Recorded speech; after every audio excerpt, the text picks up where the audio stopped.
Congrats, Lucas. All right, my buddy Lucas just came over with his brand new M2CS. It's a 2020, and this is Lucas. You remember him from some earlier videos. So we're gonna do a lot of work today on his car. We're gonna be adding lots of brake components. So I'm gonna let him tell you what they are, where he got them, and why he's doing these. Yeah, so this is the AP Racing by Essex big brake kit. This is a two-piece fully floating rotor design made by Essex. They're out in West Charlotte area. So it's like I said, a two-piece rotor, aluminum top hat, and then of course the cast rotor. You'll see that you got a lot more cooling vanes compared to a stock setup. So you can expect to run lower temperatures despite the reduced mass of the rotor. So I think it's just the overall package is just a very kind of beneficial package overall. You get weight, you get the weight reduction, improved cooling, easy to interchange when your rotors go. Not to mention these are not cross drilled, so you don't get that same sort of cracking risk that is associated with the stock M2 2NH brake package. So overall as a package, it I think aims to get a lot more consistency on track, and also better wear life, and it keeps the OEM stuff nice and fresh whenever it's time to sell or to sell the car or sell the OEM stuff. Moving on to the caliper, I believe this is the rear. Yeah, this is the 4-piston rear, the AP Racing Radi-CAL design. This is a lightweight application for the rear.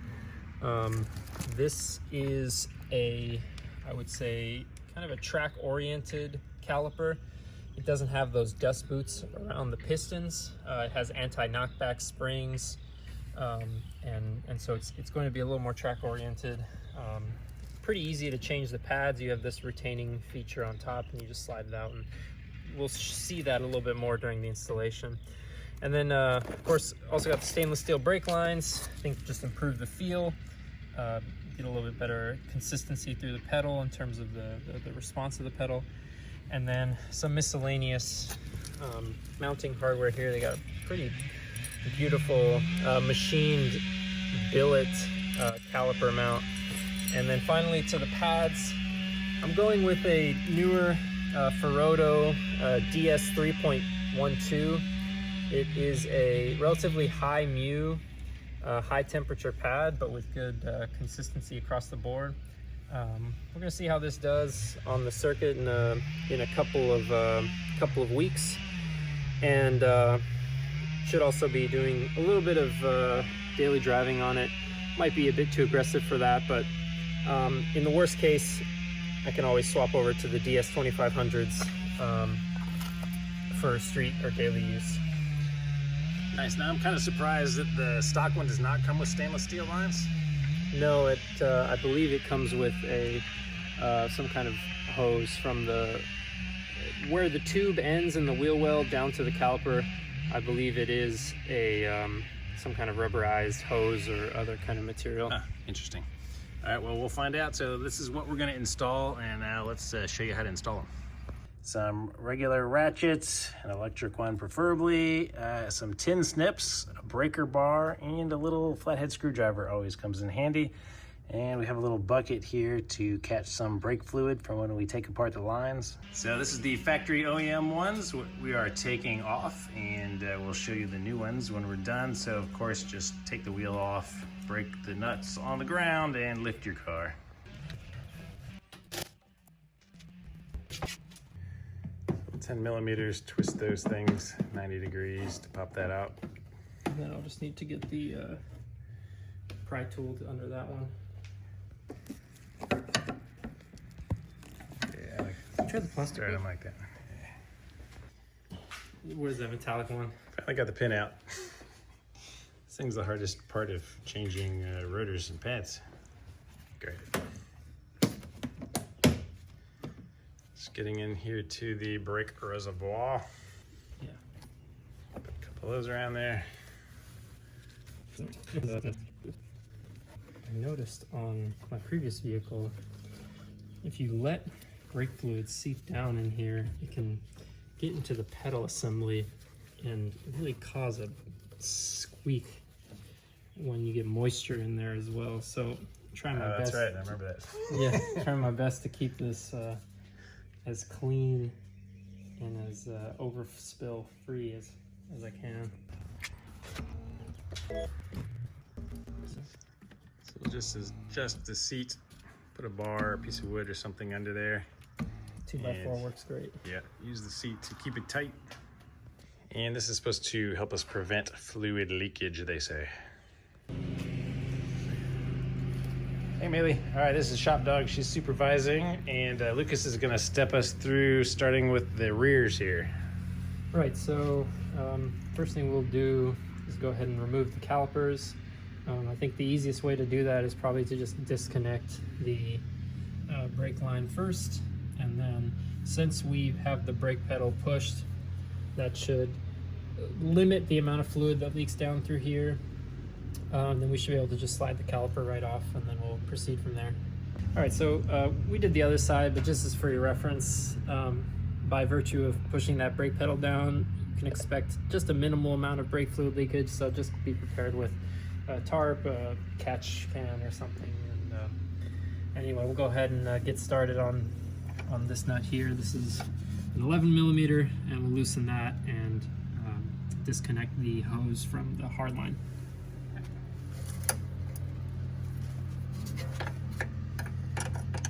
Comes off pretty easy. You might see some fluid start to well up, but not too much. And hold on to this here.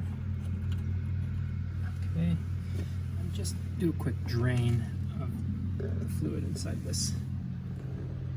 As you can see, no dripping, and we'll just set that down right there in case a little dribble comes out. And next we'll get the calipers out. Okay, so we got a pair of E16s holding the caliper to the rotor. I've gone ahead and hooked that up to the torque wrench. These are torqued down pretty good, so they want to get you a long torque arm. But go ahead and remove one, and then okay, so I'm going to use the breaker bar on these E16. There's a pair of them. Go ahead and get one started here. And just to start it with the breaker bar, because it is at a relatively high torque. And then once you've got it broken, you can switch over to the standard ratchet or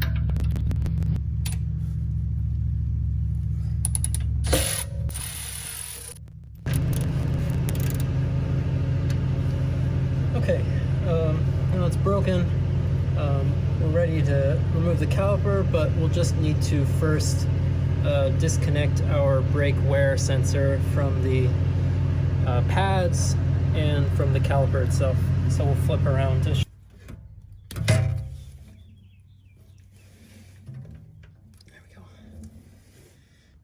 yeah, I probably should do this before removing the caliper so it stays nice and still, but that allows you to remove the harness. It's kind of a clever little constraint there. Unclip the harness from just this little routing here that slides right up.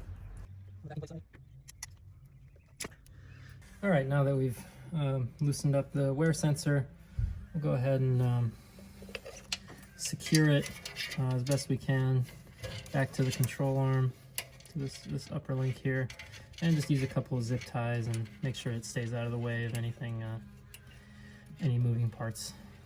Okay, and then we just took the brake wear sensor just to get it out of the way. I've gone ahead and routed it back and forth and zip tied it here, try and keep it clear of the ball joint interfaces or bushings or what have you here. So a couple zip ties, we trimmed off the two tails, and we'll work on removing the caliper next. So this sensor will not be used anymore with the new kit. It doesn't fit in the new brake pads. There's no place for it. So just check your brake pads on your own. Now you should be able to just unthread the one that we loosened earlier.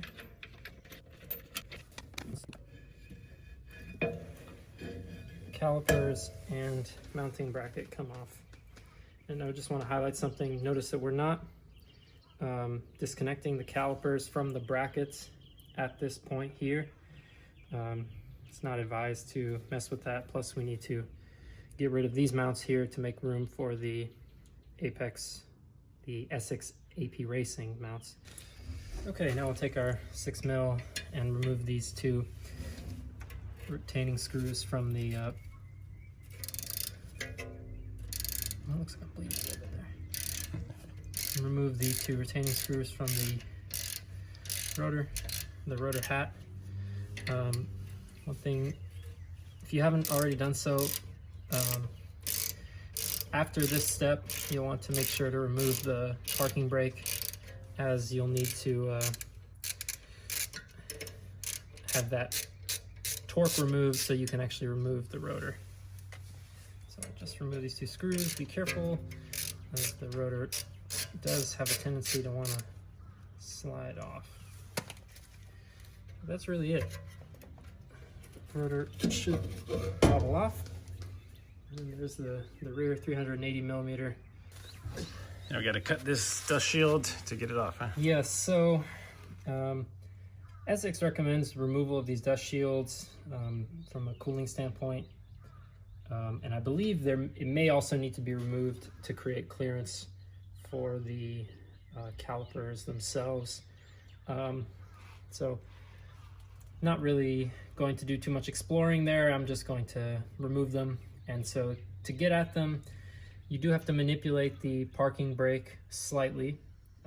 So there are a couple quarter turns and some 10mm that we'll need to get access to create some clearance so that you can remove the dust shield. So we'll start with what I believe are 5mm, and we will have to grab those. Let's check. These are quarter turns, so it should just require, there we go, a push in, twist 90 degrees, and then it should pop out. And there's another one on the bottom, so orient the hub so you have some clearance. Same idea, push clockwise 90 degrees, and it falls right out. So this is what you're removing right here. You may have to manipulate the parking brake slightly. It has some good give, and then you'll see 1, 2 up on the top, and then 3, 4 should be somewhere at the bottom. We'll highlight that. But anyway, take the 10mm open-ended wrench. If you have a socket, maybe a chance to get some kind of a claptrap to access this with something other than an open-ended wrench, but unfortunately for us here, it's going to be 1/6 of a turn at a time. And we'll do this for a total of 4 fasteners, and that'll allow you to pull out this parking brake kind of retention plate outboard slightly to give you better access to your backing plate. And so we'll keep twisting away at this. So there's one. It's just a grade 8.8 fastener.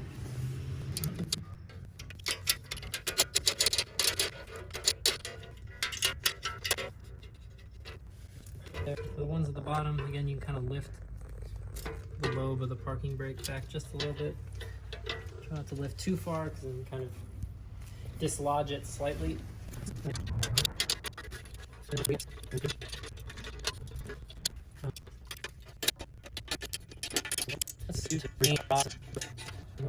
Okay, now all 4 are out. And what you can do, you can kind of pry just a little bit. And that gives you some clearance here. Now, unfortunately, the backing plate is designed such that it can't be removed from the hub without a little bit of trimming. So you need to get yourself some snips or some shears or whatever you want to call them.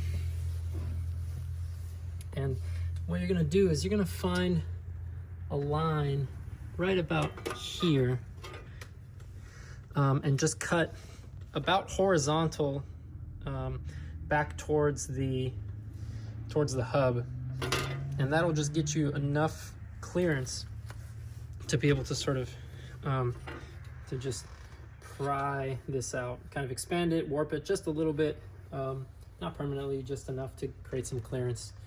So I'm gonna reach in there and attempt to make that cut now.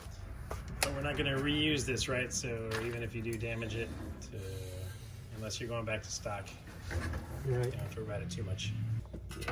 Okay, so you should be able to cut right about here. You see where there's like a little lip on the backing plate. I think that's a pretty good spot to start your cut, and it should just be a couple of one, slide it forward just a little bit, 2, and 2, and that creates the clearance you need at the bottom, and you'll kind of repeat the process. So again, just find that little lip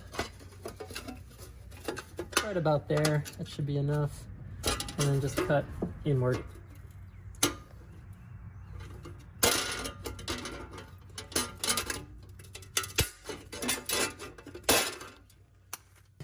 So that's really all you need to cut. By making those cuts, you get rid of this piece that captures the dust shield, and then that should be enough to just kind of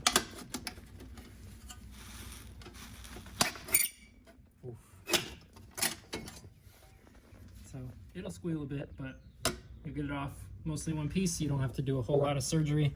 Okay, so now we're going to do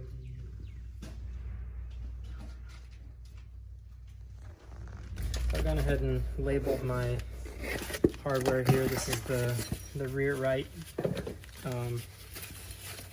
mount with a nice billet aluminum anodized mount, and it is mounted on the outboard side, and then you'll just want to make sure that you orient it such that the arrow points to the disc side, where the disc side is, again, is the same as the outboard side. So that would look like this here. So you'll have a caliper that's kind of slightly leaning down and forward, and to retain it, got a couple of grade 10.9 bolts and a couple of washers. So install one washer each.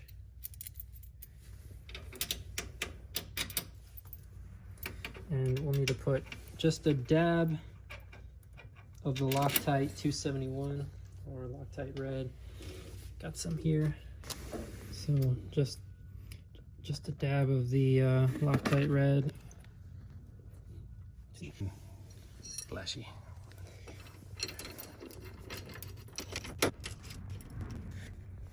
And we'll go ahead and torque that next. So it can be. This is a 19mm socket, and we're torquing these to 70 foot-pounds.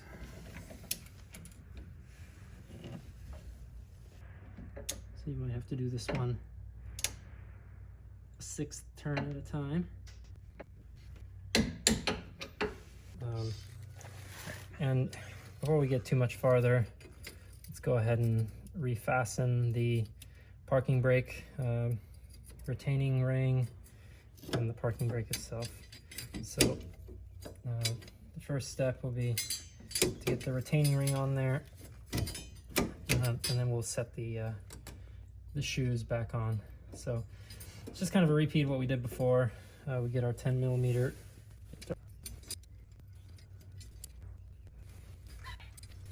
Rotate your hub as needed for clearance.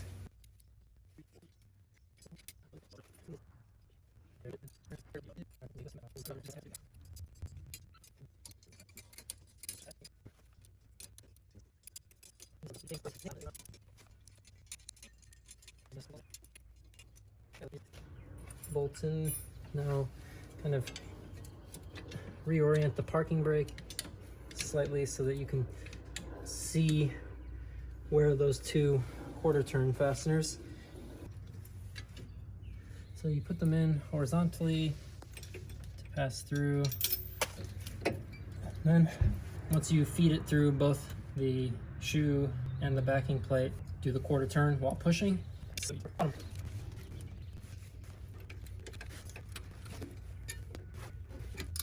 And just make sure they're oriented perpendicularly to the slots, and parking brake is back in good shape. The rotors come with a kind of a corrosion inhibiting finish on them, so just use some soapy mixture to clean off that substance.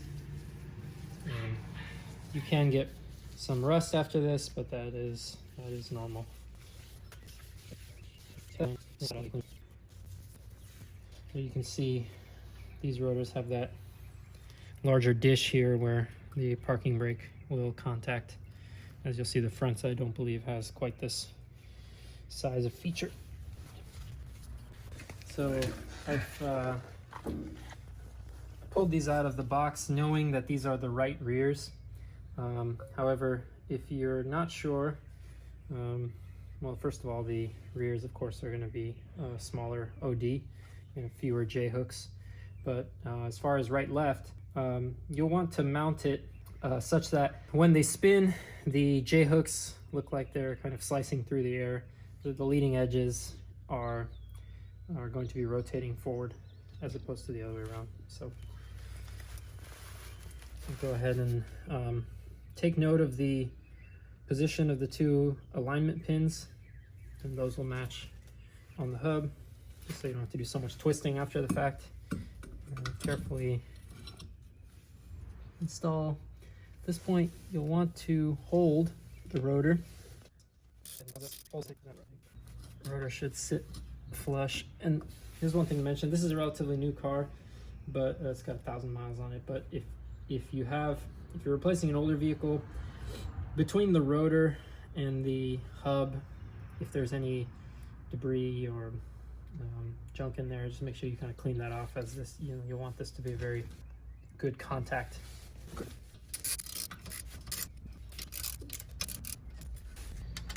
So apparently when putting the rears on, since there are two of these containing bolts and they're exactly 180 degrees apart from each other, it matters which way it goes on so that the holes will line up for your lug nuts.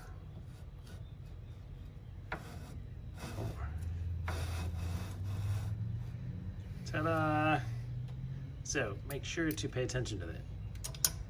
We'll hook up our 6mm hex and torque to about 12 foot-pounds. So this is the rear caliper. This is the right rear. You'll notice that's a 4-pot. One thing to note is when you're mounting it again, if you're not sure, when you've got it oriented in the correct orientation, a point on the rotor would contact the smaller piston first, so that one should be higher up. And of course, you want your beautiful AP Racing logo facing outside. Obviously.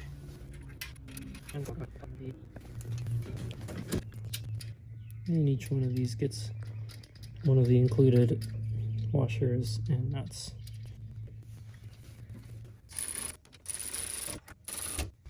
Alrighty, so, and then we'll use the 12mm and a torque wrench to torque these to 23 foot-pounds. And then we'll go ahead and look to install the pads now. This is just a 6mm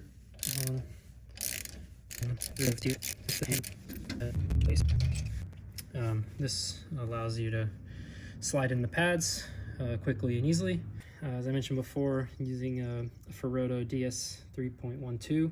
This is their, I believe, their newest pad in higher mu.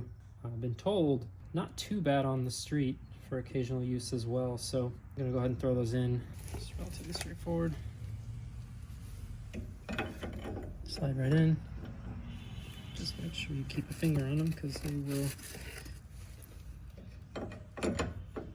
will fall out.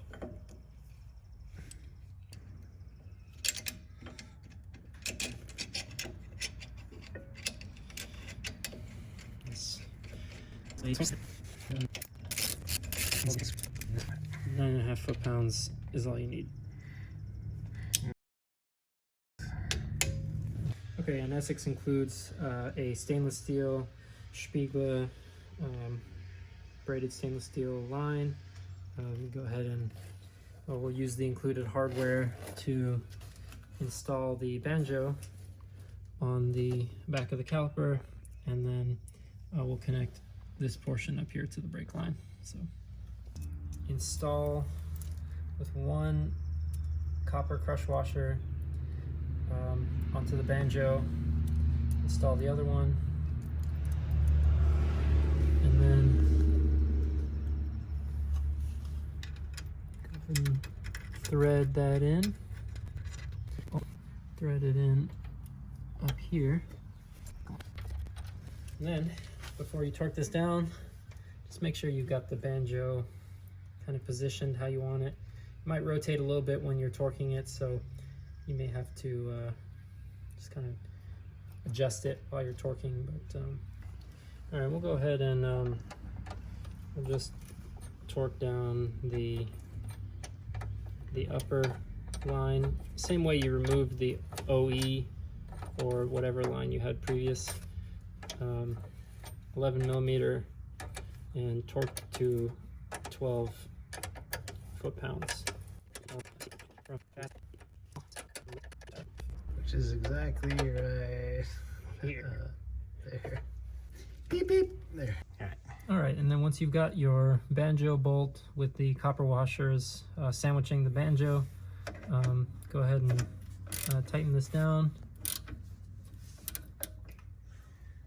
14 millimeter socket. Yep, 14 millimeter socket. One thing to be aware of, as you start to tighten this, the banjo will rotate a little bit. So before you go to torque it, kind of make sure you've got it oriented about how you'd want it. And then come back in with the torque wrench and go to 14 foot-pounds. Maybe there we go. Okay, and that is really it. It's a relatively quick install. So we'll move to the front. All right, these are all the tools that we really need. We have a 10 and 11 millimeter wrench here, and then we have a couple of these hex guys, one 5 millimeter, one 6 millimeter, and then just some metric sockets, a 10, 12, a couple of 14 variants, a 19, and then we have an E-Torx, which is a size 16. And you're gonna want a torque wrench. All right, Millie says we can move on to the front now. She is keeping guard to make sure nobody sneaks up on us. Yep. And here we have a front assembly. There's a 400 millimeter 6-piston front, quite a bulky unit. Kind of the semi-floating pad compound, a painted caliper. Not a bad OEM setup for sure, but we can improve certainly on that with the Essex. So we'll go ahead and get started. The first thing we'll do is we'll get the brake line disconnected from a couple points, one from the actual hard line, and then again from the mounting clip here. This, due to the, of course, the steering of the front, you need some additional line length, and so there's an additional constraint as well that we'll have to take care of. First thing I'm gonna do is then get back here. I'll go ahead and use a flathead. Just kind of pry up on that a little bit. just enough to get it up. And then once you've got enough clearance here, you can switch to something slightly thicker, like some needle nose pliers. Go ahead and just kind of use these snips as they were intended to be used, and just kind of work this clip out. This is the OEM clip. It will not be used for the new line, so you can go ahead and store that. And that should just lift forward and out. Okay, again, not anticipating a whole lot of fluid, but just break into that. And we'll just break into this with the 11mm and drain whatever residual fluid in these lines.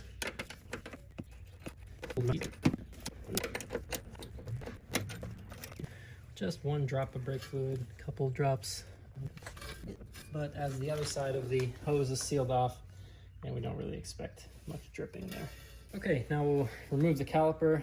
Similar to the rear is the E16. We'll want to access the back of the caliper and remove the caliper mounts from the wheel carrier, as opposed to removing the caliper from the mounts.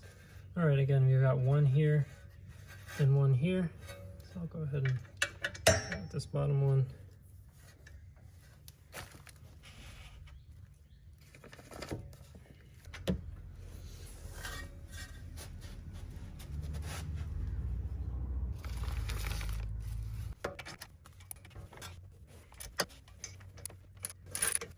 So don't back that one out all the way, as you don't want everything to come tumbling. Just kind of support the weight of the caliper. That should allow you to twist this. We'll do what we did for the rear, and a flathead screwdriver.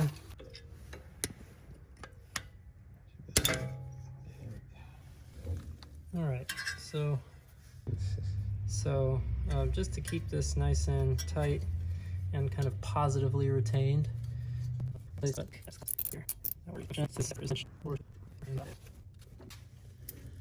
All right, now we're ready to, after removing that,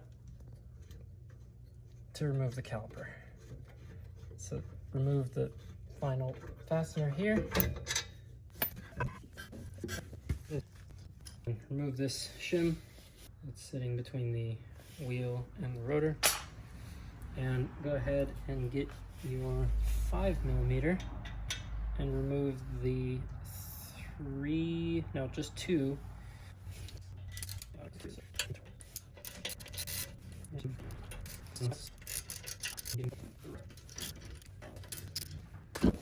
That's it.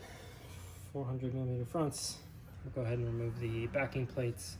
These 4 10mm fasteners here.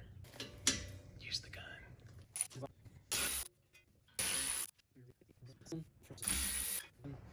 Thankfully, no snipping required. It comes right off. So, like before, we have our Essex J-hook rotors.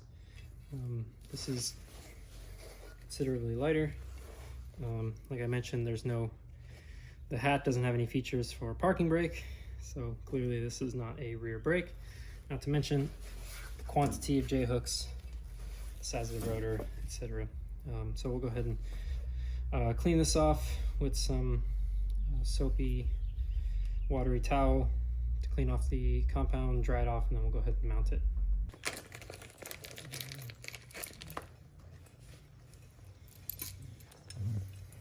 Okay, these were sitting in the sun and they were extremely hot, but similar to the rear is a billet aluminum caliper mount. You still have the disc side indicator, and it sits again outboard of the face here. So take the included fasteners.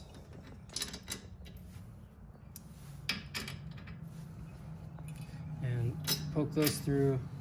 We'll just get a dab of the red Loctite. And sure you got the orientation correct. And go ahead and thread these on and torque them while you have the most access to all the components back here. Yeah, just like the rears, these are 70 foot-pounds torque.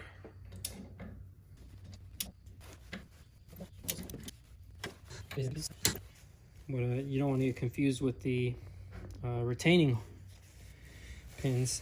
In fact, the actual 2-in-1 is here, so that explains why it wasn't going in.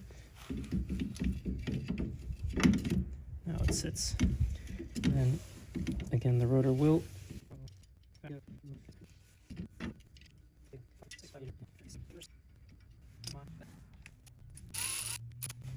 and then torque these down to 12 foot-pounds. right.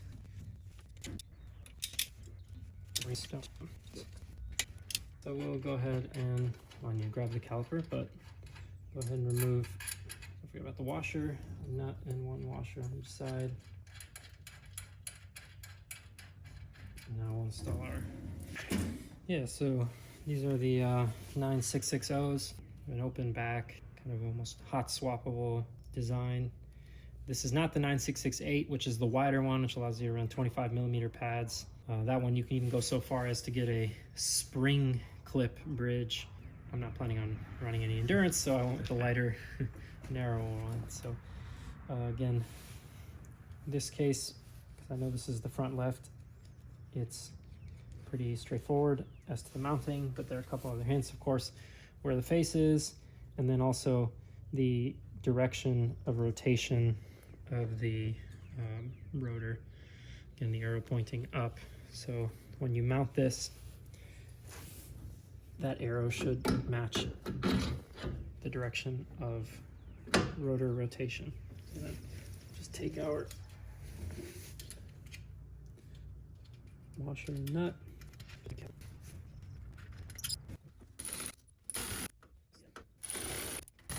And we'll torque these to 40 foot-pounds. So same compound as the rear, DS 3.12s, slightly larger pad. Pretty common pad shape, I'm told, so you can run a lot of different pads with this caliper as with the rear. But in this case, we buy the kit, we get these at a discount, so I will be trying out these on the track first. We have a couple of 6mm fasteners. Go to loosen these.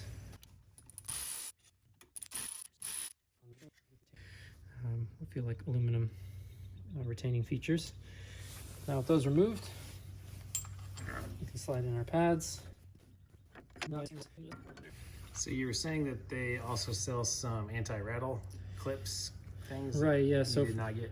I did not get those. I'm going to try them out without, but the anti-rattle clips, they essentially have on the outboard side of the outboard clip, they contact the backing plate. Just put a little bit of preload, keep it bottomed against the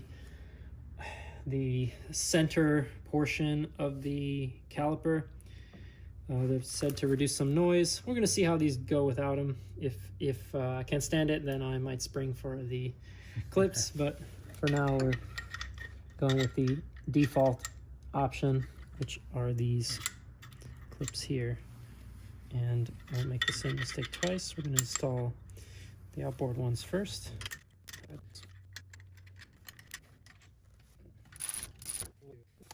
Not a ton of torque needed here, but again, it's worth highlighting that with the OEM calipers, you have a closed back design, so swapping pads on the 2NH M2 competition M2CS brakes requires you to actually pull the caliper off the rotor to gain access to the pads, whereas here it's much easier to swap. All you got to do is get the worn pads, pry the pistons back a little bit, remove the fasteners there, and you're ready to swap. I've been told it takes about as long as removing the wheels. Okay, so similar to the rear, we have our banjo and the two copper washers and the banjo bolt. We'll secure that.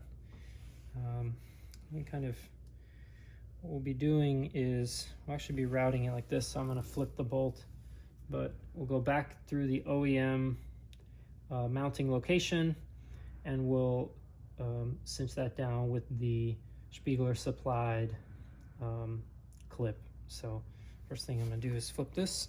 It's got the orientation wrong. And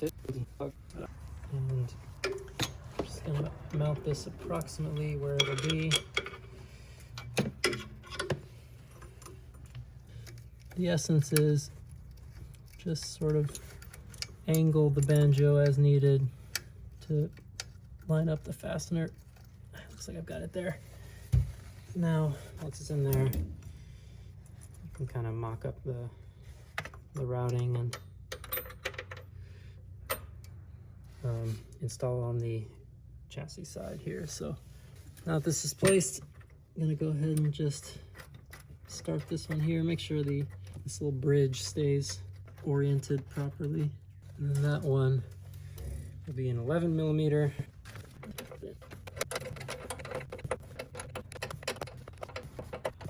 And then to position the mount, we'll go ahead and do the banjo first, just to have everything oriented and positioned properly, and then we'll secure the line afterwards. Okay, so this is a 14 millimeter, and then we'll torque this one to 18 to 22, so we're just torquing it to 20 foot-pounds. And now we have this retaining feature here. It can be a bit tough to translate this on the hose. If you can get it, good. If you need to put some oil or something to get that to slide a little bit better, go ahead. Looks like I was able to get that to move. So then we just take the included CAD plated looking clip here, and we'll just slide that onto here.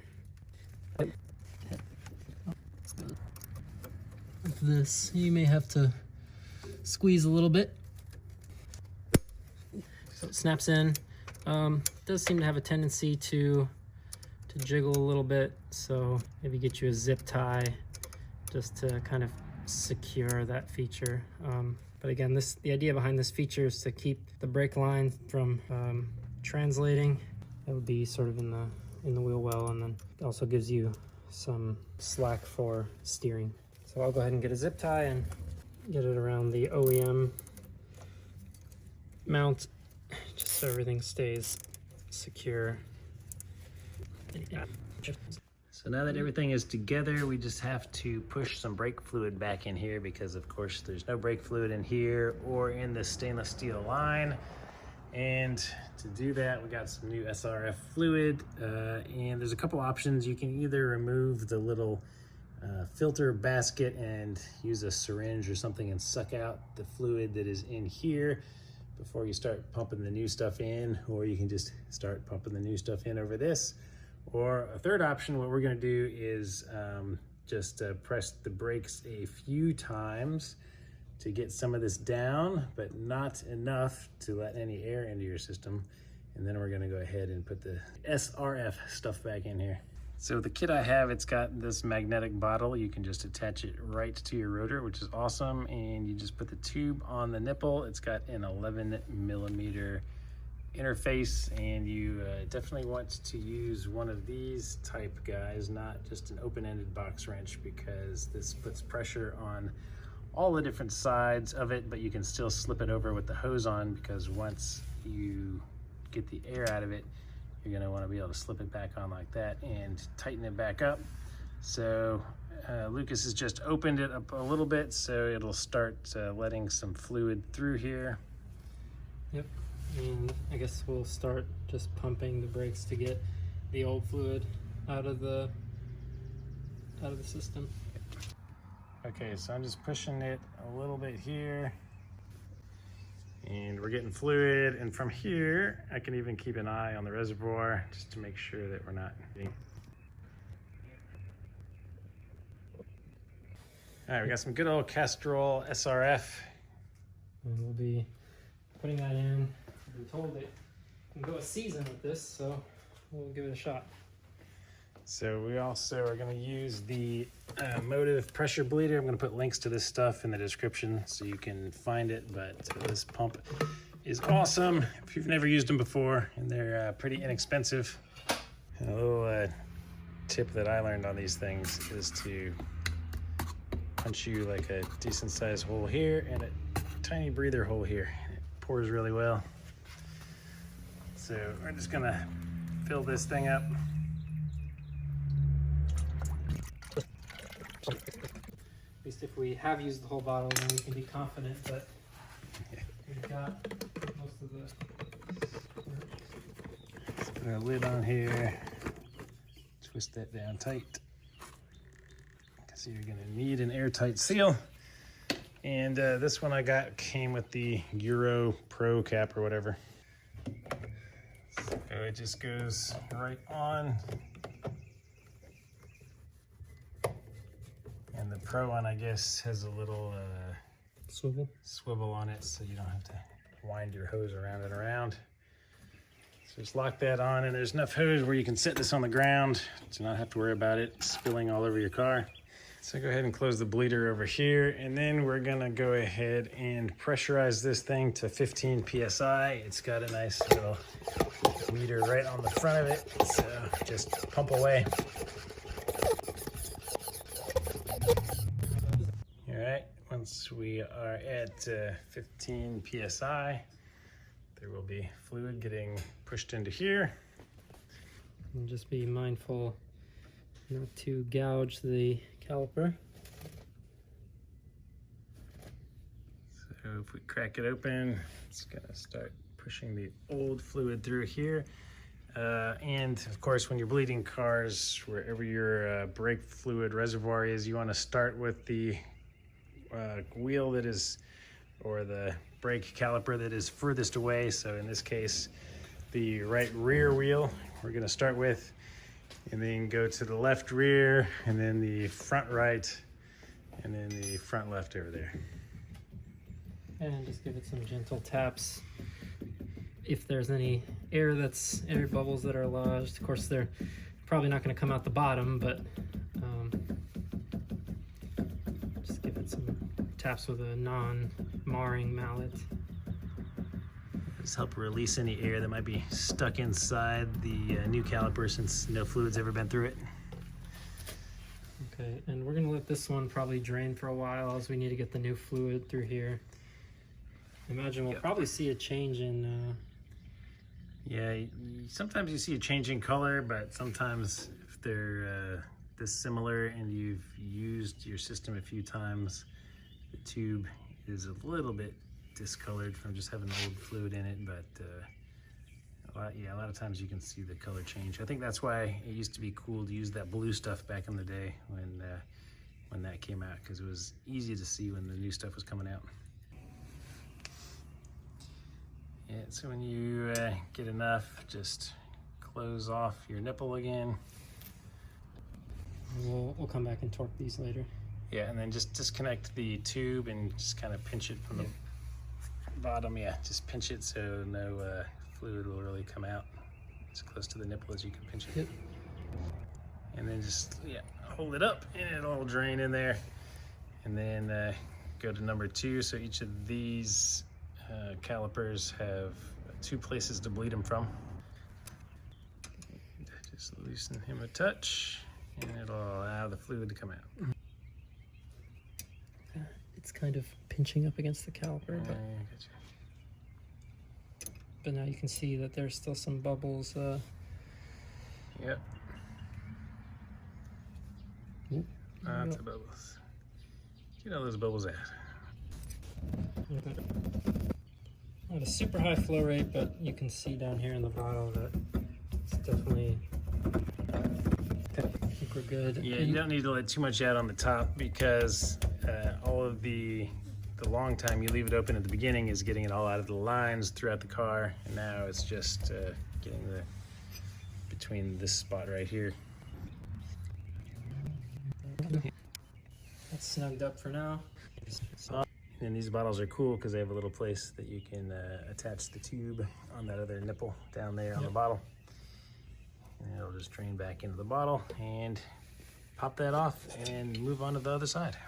So keep an eye on your pressure as you're going around and top up as necessary. So we'll do a similar exercise on the front. We've got the bottle attached magnetically to the rotor, and we'll go ahead and crack the bleeder with the same 11 millimeter. Yeah, bleeders are a little harder to reach in the front because they are on the back side of it, and we, as you can see here, we turned the steering wheel a little bit to the left to get a little better access to get back here. Definitely getting a lot of air out of the front, which is, I guess, an encouraging sign. And you can see, I think we initially had the quite yellow BMW fluid, and then as we start to drain, the tube starts to become a little bit kind of that paler Castrol SRF. So. Yeah, and both of the front side are obviously a lot closer to the reservoir, so it doesn't take as long or as much to bleed them out. And for the back, we filled up one of these whole bottles, and that's about half of our liter. So we probably could have even got a little more, but it seemed like it got it out. Not to mention, well, a lot of what went to the back was the original fluid in the reservoir too. So. Seems like we're pretty good now, so I'm gonna go ahead and pinch off here for the bottom. Then we'll repeat here for the top. And there it is.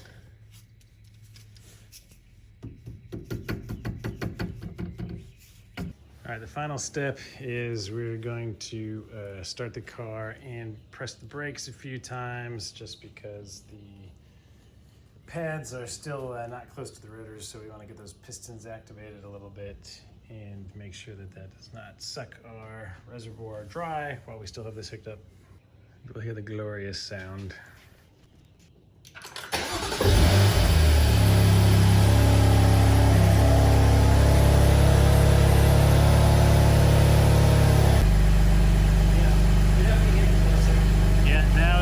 Time to check for leaks around all of the nipples, make sure no fluid is going anywhere, all of the connection points that we put our stainless steel lines, including the banjo bolt in the back. So go around and inspect everything, look for leaks. Thanks so much for watching, guys. I hope you found this helpful. Please subscribe to the channel if you haven't already, and give this video a thumbs up. I've got another video from Lucas coming up soon when he installs some camber plates. So if you are interested, stick around and we will see you next week.